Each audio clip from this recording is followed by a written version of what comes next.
ఔరంగజేబ్ క్రూరత్వానికి మరో పేరు. ముఘల్ సామ్రాజ్యాన్ని పరిపాలించిన 6వ చక్రవర్తి. ఔరంగజేబ్ పదవి కోసం, మతం కోసం ఏం చేయడానికన్నా వెనకాల్లేదు. కన్న తండ్రి అయిన షాజహాన్ని జైల్లో పెట్టించాడు. పదవికి అడ్డొస్తున్నారని సొంత అన్నతమ్ముల్ని చంపి, తలలు నరికి తండ్రికి బహుమతిగా పంపాడు. తనకి అడ్డొచ్చిన రాజుల్ని అత్యంత కిరాతకంగా చంపించేశాడు. వారణాసిలోని కాశీ విశ్వనాథన్ ఆలయాన్ని, అలానే గుజరాత్లోని సోమనాథ్ ఆలయాన్ని, ఇంకా చాలా హిందూ దేవాలయాల్ని ధ్వంసం చేపించాడు.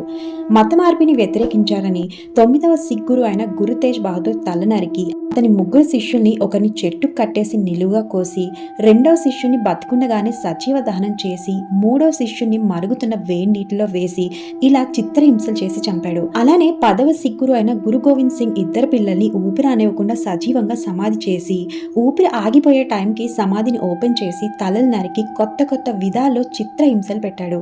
ఇక మరాఠా వీరుడు సంభాజీ మహారాజ్ ఆయన స్నేహితుడు కవి కైలాష్ని ఎంత దారుణంగా చంపించారో చెప్పనవసరం లేదు. చివరి రోజుల్లో తను చేసిన పనులకి ఏ శిక్ష పడుతుందా అని భయపడుతూ నడవలేని పరిస్థితుల్లో అత్యంత దారుణమైన స్థితిలో చనిపోయాడు.